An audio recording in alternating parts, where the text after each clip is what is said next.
Hello and good morning. I welcome you all to today's session of the Daily Newspaper Digest. I hope all of you are doing good. My name is Harshmeet Singh. As you know, every single day I am here to discuss and analyze the most important news stories from the Hindu newspaper and also give you a practice quiz at the very end so that you can further solidify your preparation, especially for the prelims examination. Let's begin today's session then with the first article that we have taken up from the Hindu newspaper. This article again focuses on the three language debate. Now, you might say that haven't we discussed this already? Haven't we discussed the issue of the three language debate already? Yes, we have. But the fact is, there are so many articles being written in the Hindu newspaper from very different point of views that we need to cover it even more holistically. We discussed this yesterday as well, the three language formula that has been suggested by National Education Policy. This formula has seen a lot of protest from different parts of the country, especially emerging from Tamil Nadu. And it goes back to 1968 when the first time this formula was given. The reason why it is in the news once again is that a few days back, our education minister made a statement that the states that will not implement the national education policy will not get education related funds from the center. The South Indian states, especially Tamil Nadu, are seeing this as an attempt by the central government to impose Hindi upon these states. In this context, this article has been written. Now, this article, I'll just tell you in brief first. The author is making a point that you should not force people to learn a language that they do not want to. So, the author basically is kind of against the three language formula and he is also giving some data points to prove that. He says that if you look at Tamil Nadu, for example, 55% of total enrollment of students in Tamil Nadu is actually in government schools. And when the student goes to government school, see, in most cases, almost in all cases in India, if you have the resources to pay fee of a private school, you would not admit your child in the government school. Usually, it is assumed that if you are learning in a government school, if you are enrolled in a government school, the big reason is that you cannot afford the education fees of the private school. So it's safe to assume that if 55% of students in Tamil Nadu are in government schools, means those are financially weaker.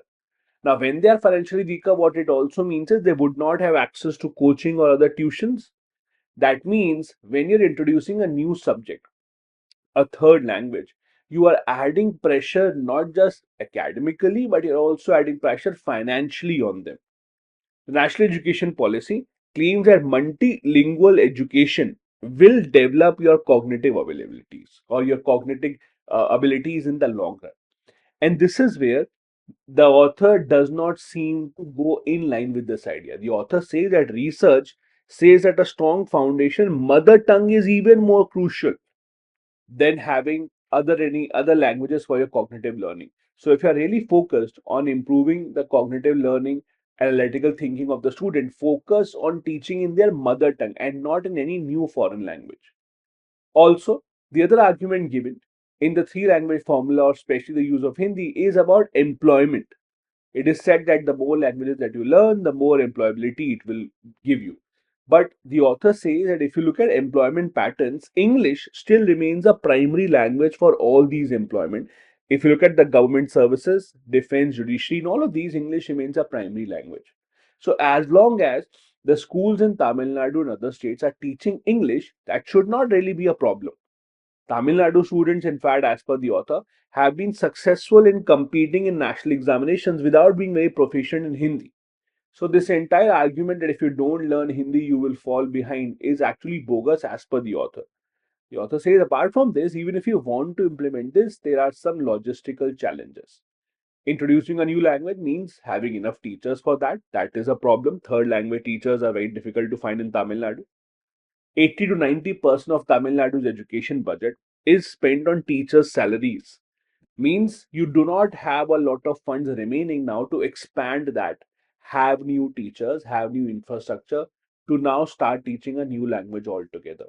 This is a big issue as per the author, because of which you should not force the state to implement this three language. Then there are political and cultural dimensions as well. We discussed this earlier on the earlier classes as well. How imposition of Hindi has always been an extremely big political issue in the state of Tamil Nadu. The political leaders have argued that English proficiency is more beneficial and we are focusing on that. The other argument given for Hindi is that we should have one language that connects the entire country and it should not be a foreign language like English. It is said that for national cohesion, we require this. We require that at least one language should be common for everyone. But the counter argument to this is that we are so proud of our diversity. We are so proud of the fact that we have so many languages and we give equal respect to almost all the languages. So, in that scenario, how can you force people to learn a specific language that is not their mother tongue and that is not helping them gain jobs? In fact, if you look at the future, Hindi, if it replaces English in national administration, then maybe Tamil Nadu will need to adapt to this policy.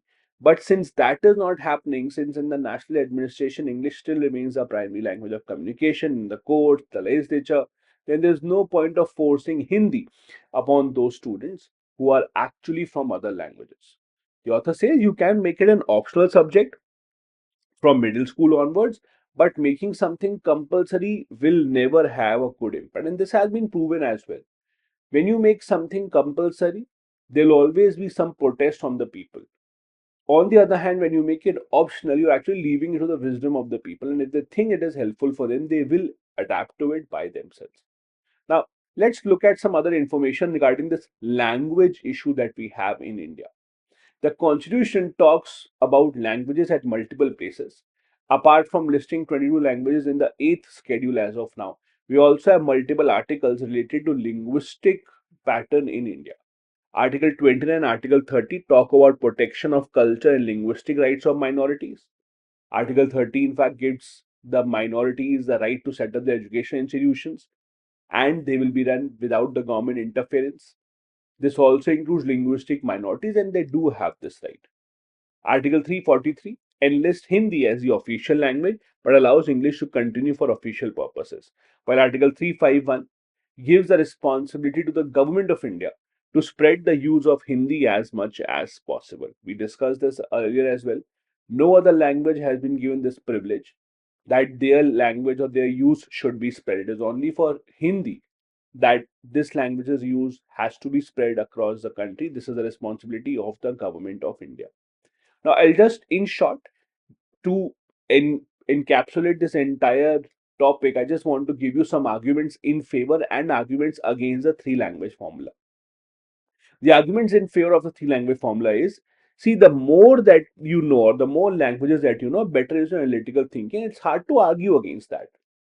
For example, let's say if you don't know Hindi, and there is an important piece of literature that is written in Hindi only, then it restricts you from gaining that knowledge. You can say translations are available. Yes, they are available, but translations cannot always be 100% accurate. So, the more that you research, the more that you would talk to people, it will help you to know multiple languages and not just Hindi, but it applies to all the languages. The point about national cohesion, that there has to be a common language to bind all of us, does have some merit. When you travel from one state to the other state and you do not want to feel as if you don't know what is a common tongue, it's good to have a language that has a national cohesion. It also gives you employment benefits. There is no doubt that the more languages you know, the more job opportunities will always open up for you. And globally as well, in multinational organizations, they want people who are multilingual. Again, I'm not saying that multinational organizations hire people who know Hindi, but they want multilingual people. So the more languages you know, the better it is. On the other hand, there are solid arguments against the imposition of three language formula as well. First, obviously, as we discussed, increasing the burden on students, giving them one more subject to learn, especially in rural areas where they would have to depend on external help like coachings and tuitions. It is financially unaffordable. We don't have enough teachers. We are not focusing on the cultural impact that it would have. So, for example, the Tamil Nadu chief minister recently said that if you look at multiple states in the country, wherever Hindi has been adopted, it has actually resulted in decline of the local language. So he said that if you look at, for example, language such as Bhojpuri, it has declined because a lot of people now in that area also speak Hindi. So the argument is that if you start adopting Hindi, it will eventually lead to dismantling of the entire culture and it will lead to your own language withering away. Then there is also a case of political manipulation. We discussed this earlier as well. For example, the ruling party that we have right now gets most of the support, most of the votes from Hindi speaking areas, the Hindi belt as they call it. So their attempt at imposing Hindi or spreading the use of Hindi also has this political consideration that it will help them get more votes and more support from other parts of the country as well. Now, how is it that other countries handle it? It's not that we are the only one that have multiple languages. I'll give you a few examples. Take the example of Canada. So, Canada has a big province called Quebec. Quebec is a French speaking province in Canada. Now, students in Quebec must learn English. That is compulsory for them and not vice versa.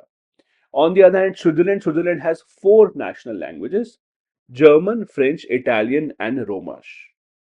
Students have to study at least two languages, and there is decentralized education, so languages can be selected by them. Then we have the case of China, where Mandarin is mandatory, that is their local language, but regional language like Cantonese also exist. The government, in fact, in China has been focusing a lot on investing in English education because they understand how important it is. If you have to be a global citizen, then you have to know the global language, that is English. Before we move on to the second article for the day, an important reminder once again, you are free to download our current affair magazine and important notes. The link to download that will be in the description of the video. You can check out all of these. This is the number where you can call if you have any issues regarding this. Also, there are new batches beginning. This is 3rd of March today, so a new batch begins in Karol Bagh. You can enroll yourself even now. Again, all the information that you would require is in the description of the video. 4th of March, the new batch starts in Mukherjee Nagar. Similar dates for Patna and Prayagraj. These are where all the batches are beginning. The second article that we have here is about Indian economy and the way that we ignore unpaid work. Now, please understand the context of this article. The article says that if you look at the number of people working in India officially, you will see a big gap in the male and female labor force participation. The reason that we have very little female labor force participation in India is that a lot of these women have to stay at home to take care or to give care to other family members. They can be elders, they can be kids, but a lot of women would have to either resign from their job to stay at home or not work just because they have to take care of others in the family. The problem is that it's a big part of unpaid labor that is not counted in any GDP. They don't get any economic benefits out of it. It is said, thought it is their responsibility. And this is where we have to make important changes in our economic structure, pushing a lot of these women, allowing them enough opportunities to work, and also making changes in our measurement process so that we can actually accommodate them also in our economic growth. The article says that if you look at women's unpaid care and domestic work, that is UCDW, it is still an invisible part of our economy. As per the economic survey of last year, public investment equivalent to 2% of GDP can generate 11 million jobs while easing this care burden. Means if you have enough infrastructure in place that can take care of this question whether you can take care of your children or elders or not, if you can actually make sure that that is taken care of, the result will be that a lot of women will be go free to go out and work. There are global scenarios according to which women spend 17.8% of their time in unpaid care work. For India, that goes up to 40%. Indian women shoulder 40% more care work than their counterparts in China and South Africa. So, as per any number, any global average, Indian women have to spend much more time at home just giving care to other people in the home, be it the elders, be it the kids. 53% of Indian women remain outside the workforce just due to care responsibility, while this number is only 1.1% for men. Only 1.1% men say that we are at home or we can't work because you have to give care to someone else. But in case of women, that number is over half. It's a humongous loss, not just to women and the family, but also the overall national economy.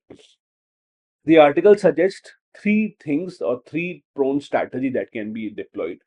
Three R's, as they call it: recognize, reduce, and redistribute. First, recognize the care work. Means you have to make sure that the work done by women, even if they are not paid for that, it has to be counted in terms of their contribution to India's economy. Now, how will that happen? India's 2019 Time Use Survey highlighted that women spend 7 hours daily on this unpaid caregiving work.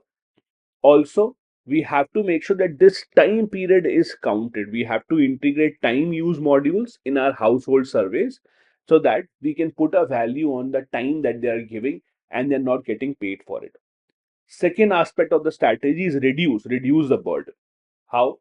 Have them better access to infrastructure. For example, a lot of women spend so much time in just fetching water because household water is not available. Because their house does not have water connection, women have to go far off just to take water and just bring water for everyone at home. And they spend hours and hours in doing just that. So, if the government can actually successfully provide household water tap connection, it can ease off the pressure from these women. This is where policies such as Jal Jeevan Mission have to be taken seriously. But the sad part is that, as per the author, the budget of these schemes has been reducing. There has been a budget cut of about 4.5% as compared to last year. Although revised estimates say that the government does give it more money in the later half of the year, but the budget that is allocated is much lesser. Only half of the villages have functional household tap connection as of now. So we still have a long way to go. Similarly, the government should also look into expanding Anganwadis and establishing community care centers. You know, in Anganwadis, the children can be taken care of while the women go out and work. This still has a network, or this its network is still lacking. Means we have to make sure that we expand its reach and we encourage more and more women to go out and work so that their children and elders can be taken care of. The third part of the strategy is redistribute. Means share the responsibility with the government. The government also should say that we will take care of these people. You don't worry, you can go out and home work. How? 1 lakh crore fund for urban development. 10,000 crore is allocated for water, sanitation, housing. All this can be leveraged to improve our care infrastructure, as many countries have done. Many multinational companies have creche facilities where women employees can bring their children and they will be taken care of. But it is a very rare occurrence, especially in the unorganized sector, it does not happen. Studies actually suggest that if we involve women in policy making, these policies can be made much better. This is where the hope is that once the women reservation in parliament kicks in, the hope is that when we'll have more women in the parliament, more women in policy making, that will lead to better kind of policies for women. The government has given the slogan of Nari Shakti, but as per the author, the budget does not really focus on that. It's more of lip service than actual changes that have been seen on ground. Let me share with you some other important pointers and data beyond this article to highlight what exactly is the problem. Now, if you look at the issue of gender budgeting in India, now what is gender budgeting? So, when the government releases or announces the budget, there are certain expenditure that the government is making specifically focusing on female. So that part of the budget is seen as gender budget. So gender budget basically is about 4.5 lakh crore. Means this money will be spent specifically on schemes and initiatives that impact women in the country. Most of these actually go into funds such as PM Garib Kalyan Ann Yojana rather than care infrastructure. So most of the money that we are counting here is actually food grain distribution and not about care establishment, not about setting up these old age homes or Anganwadis, etc. So there has to be a much better investment for child care, for elderly care. Only and only then we can expect more women to come out and work there. Many countries are doing this. Colombia, for example, have care blocks where they have centralized, they've accumulated all the caregiving facilities to one single establishment, where child care, elder care, all of that is given in one single center or single centers, so that the infrastructure can be utilized better. Nordic countries, Sweden, Denmark, Finland, they have publicly funded daycare. So when you're going out to work, you can leave your children in the daycare facility. You do not have to worry about that. The government takes care of all of it. South Korea offers corporate subsidies for children, for childcare rather, to reduce the burden on the women. Germany has a dual income, dual career model. They promote equal sharing of care work and not just putting the responsibility on the women in the house. All these countries are adapting to these models, then India can also learn from this. Now, if you look at some other data, OECD says that reducing unpaid care work by 50% can increase the GDP by 16%. In fact, India itself, if you look at India's GDP growth, it can be boosted by 6 to 8% if women workforce participation rises. The number of women that are a part of our workforce is much lower than the global average. And because of that, the GDP growth is not up to the mark as we would expect for a country of India's size and scale. The next article is about the need for a better multipolar world. Now, I'm sure all of you would have seen in the news what happened between Zelensky, that is the Ukrainian president, and Donald Trump, the American president, when they had a shouting match live on television when Zelensky was visiting the White House. The author says that there is a need to create a multipolar world. Multipolar world means a world where there is not one single center of power. Like if you have a country like US that is all powerful and no one can compete with it, that is called unipolar. Similarly, at the time of the Cold War, when we had US and Russia, it was a bipolar world. Multipolar world where would be when we have multiple centers of power. So US, Russia, China, Germany, India, France. This is called a multipolar world. Multipolar world ensures a better balance of power because there are multiple centers of power and not no one country can actually impose its wishes on the other. The author, however, says the problem is although we do have a multipolar world emerging now, but the problem is that multipolar world is now being dominated by people who are not democratic leaders. The author says that the people who are actually coming to power are the ones who do not have any regard for democracy, who have actually been pressurizing the democratic institutions to shut down. And thus, the new emerging multipolar world is not the democratic world that we had hoped for. The article says that there's a global trend of leaders moving towards illiberalism, means going away from liberalism. Most of the leaders are now trying to curtail freedom of the media. They're trying to impose restrictions on the opposition leaders. For example, very famous in Russia, anyone who fights elections against Putin, anyone who actually wins election or winning election is impossible. Anyone who fights against Putin, anyone who criticizes him is sent to jail and mysteriously they die. Similar things are seen in China under Xi Jinping. And now America, that used to be the flag bearer of democracy, is now seeing similar kind of things now that Donald Trump is in power. And Donald Trump seemed to be in favor of how these leaders are running their country. And that is why the multipolar world now needs to change. The author is giving multiple examples here. For example, if you look at Putin, his foreign policy has actively supported right wing populist movements. For example, if you look at Europe, leaders such as or countries such as Hungary, Belarus, where right wing leaders have come to power, they seem to be very close to Putin. We have people from North Korea fighting for Russia against Ukraine.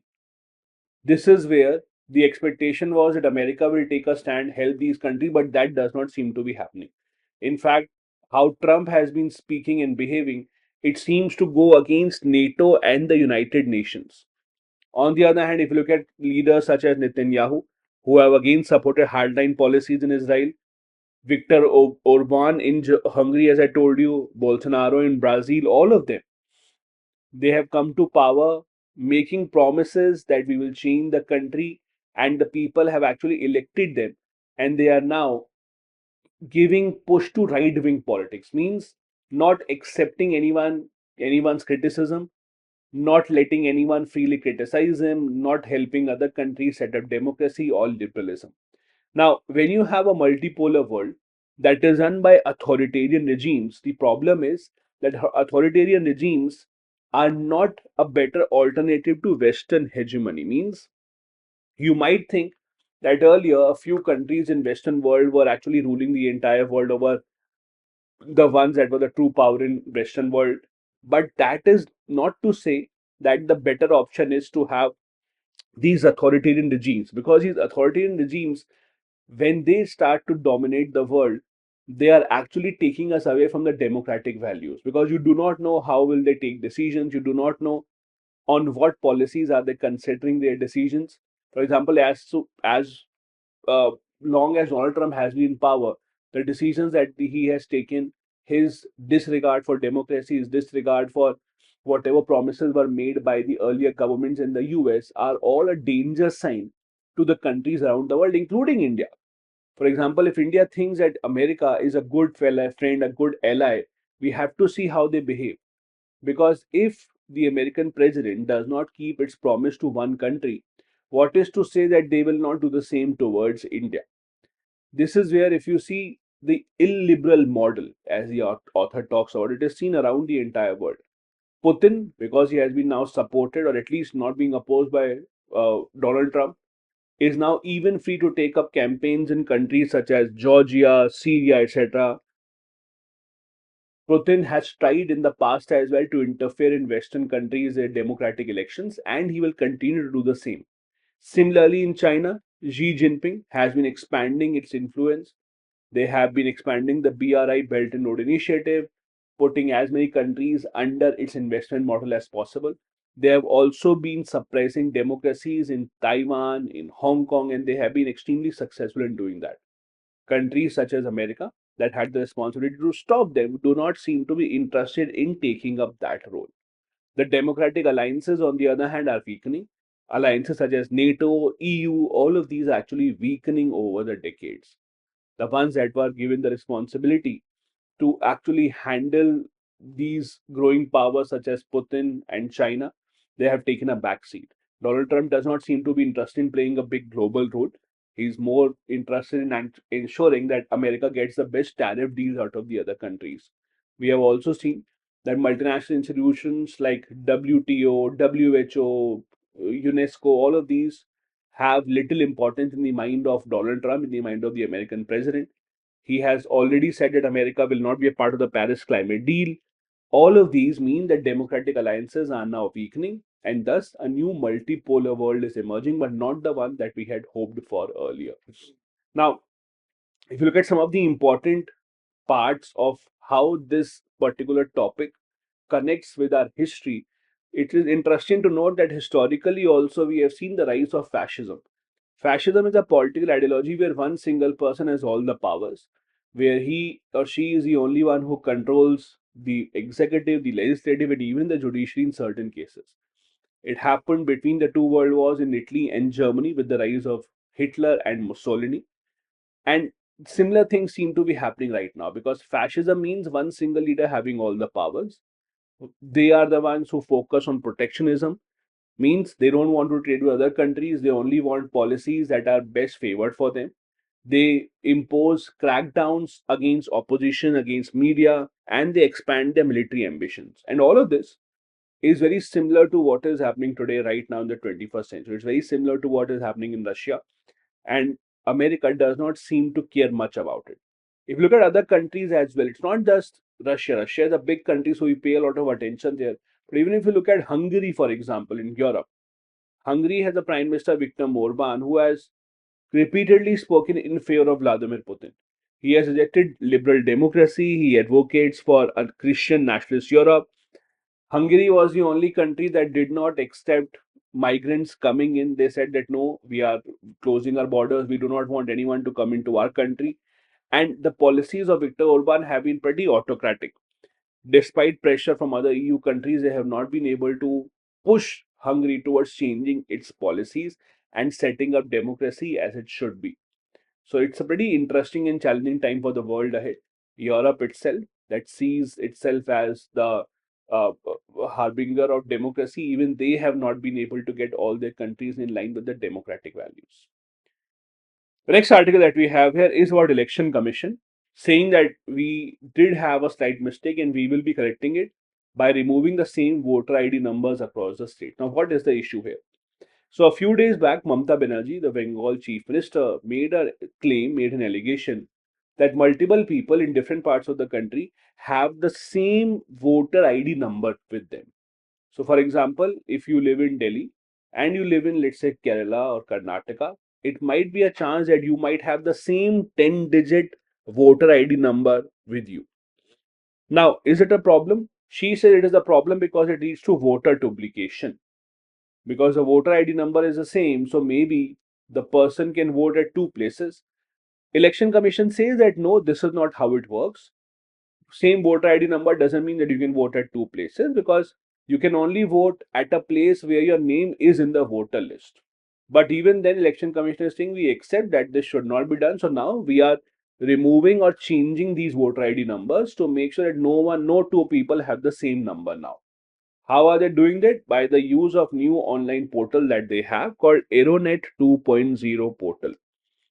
So they are saying that we'll be giving a new epic number. Epic number basically is voter ID number that the Election Commission of India gives. So every voter has an epic number.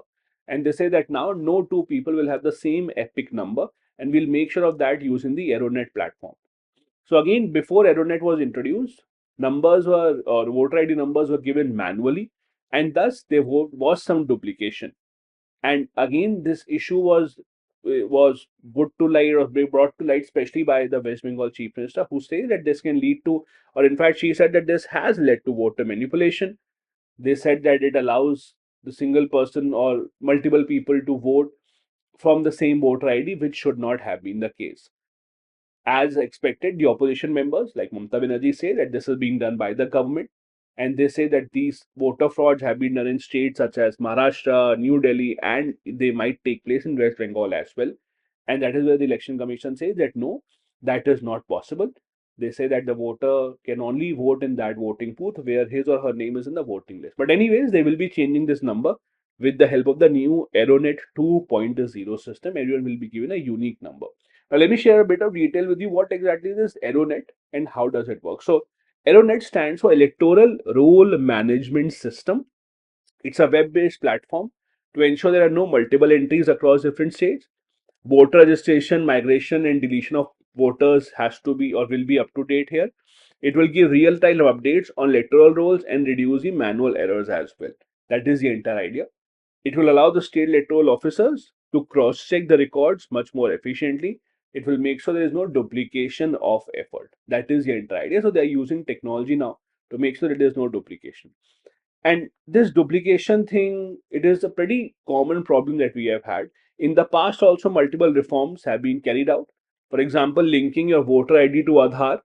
It aims to remove your any duplicate number, so that vote, because Aadhaar is unique for everyone, we make sure that is linked to the voter ID. Then voter roll purification, because see, as people pass away, as people die, their names have to be removed from there. So there has to be it is a very common, frequent exercise, removing the names, adding new names. Election Commission of India has National Electoral Roll Purification Authentication Program called NERPAP. It has been launched again to eliminate the bogus voters. But unless you make it online, unless you make it a web portal, it's difficult to do all of that manually and make sure that there's no duplication. Other countries also have been dealing with this voter issue and election issue. US, for example, has voter ID laws for different states. Some states require very strict identification, while some others say that it is so strict that you are not allowing enough people to come and vote. Canada uses a centralized voter registry managed by Elections Canada. Germany says that their voters are automatically registered based on their residence record. In Australia, there is compulsory voting and automatic voter registration. So there are multiple examples that India can take from other countries and see how can we resolve this issue in our own country. The last article that we have here is from Science and Technology. That is, a private US spacecraft has now landed on the lunar surface. Big thing, because private companies on the past in the past few years have become pretty common now in the space sector. A lot of billionaires are investing their money in space, but for them to be successful to land on the lunar surface is a big deal. And this is what has happened. The name of the company, and remember these details, the name of the company is Firefly Aerospace, and the name of the mission is Blue Ghost Mission 1. So Blue Ghost Mission 1 is the name of the mission, and the name of the company is Firefly Aerospace. It has touched down on Mars near a volcanic formation in Mare Crisium on the moon's northeastern side. It's a part of NASA's Artemis program. Now, Artemis program, the eventual aim, as you know, is to send humans back to moon. That is the entire part, or that is the entire idea of the Artemis program. And they want to reduce the cost of going to moon and carry out much more commercial activities in the moon. A bit of details about this mission. It was launched in Jan this year on a SpaceX Falcon 9 rocket, one of the most successful and most powerful rockets in the world. And they have landed on the moon's northeastern near side. The nickname of the mission is Ghost Riders in the Sky. And the good part is it has landed perfectly rather than actually just falling down. It is stable, it is upright, which is a big thing to achieve, especially by private space companies. Now, why is this important? Number one, it will give a push to private space missions, means more billionaires, more people will put in their money, reducing the stress on the government. It is only the second private company to land a spacecraft on the moon successfully. This is your homework for the day. Do tell me in the comment section if this is the second private company, which was the first private company to land a spacecraft on the moon successfully. It also shows that NASA's Artemis program is on the right track. As you know, the program, as I just said, aims to send humans back to moon by 2026. So this kind of a mission successfully shows how can we implement this and how can we also send heavier instruments and cargo to the moon surface the next time. These are the instruments that this mission has on board. It has a lunar soil analyzer, it has radiation tolerant computer, it has the global satellite navigation system experiment. All of these are being sent to the moon. Please understand, reaching moon is fine, but it also depends on how much payload are you carrying, means how heavy instruments can you carry. It depends on that, because only then you'll be able to carry out all the research. So the good part about this is that Falcon 9 rocket actually allows you to carry a lot of heavy payload, and this is where it is an important achievement. This is not NASA's Artemis mission. The first was in 2022 when uncrewed space flight was sent towards moon, around moon. Then 2025-26 crewed test flight will be sent, and Artemis 3 first crewed mission to lunar will be sent next year in 2026. India also, as you know, has been working on Chandrayaan 4 now. Chandrayaan 3 was successful in landing on the moon's south pole, so India is also not very far behind in this space race. A few other important pointers, because these kind of articles or information is important for the prelims examination. First, a lot of private companies, as we discussed, have been rising in this field. SpaceX, as we know, owned by Elon Musk. Blue Origin, tell me who is the owner of this. Again, a very, very famous guy. Firefly Aerospace, this is the one that sent this mission and the one that we are talking about. Then there's Astrobotic. They have also been working on these missions. It is America where most of these companies have been thriving. In India also, we do see many startups building their own satellites, but none of them is building their own rocket as such. Uh, the good point is that we do see in the future that a lot of these companies will invest more, because moon seems to be a place a lot of resources can be extracted. Moon's south pole especially has waterized deposits which can be used to fuel life support on moon, so that in future we want to build settlement there. Moon also contains helium-3, which is a clean source of energy for nuclear fusion. So we can see if we can mine that also. Apart from that, NASA and private firms are looking to set up permanent lunar bases by 2030 to settle people there. And we have to see how that actually works. Also, just like earlier, there is still rivalry in space race. Earlier in the Cold War, it used to be USSR versus US. Now the space race is between US and China. China also aims to establish a permanent moon base by 2035. NASA, under the Artemis program, as you know, has been working with more than 30 countries in order to make sure that all these missions that are being carried out are as a part of international collaboration, and they are successful. This was our analysis for the day. I have a few practice questions for you to see if you were able to grasp this or not. First, which of the following constitutional provisions deal with language policy in India?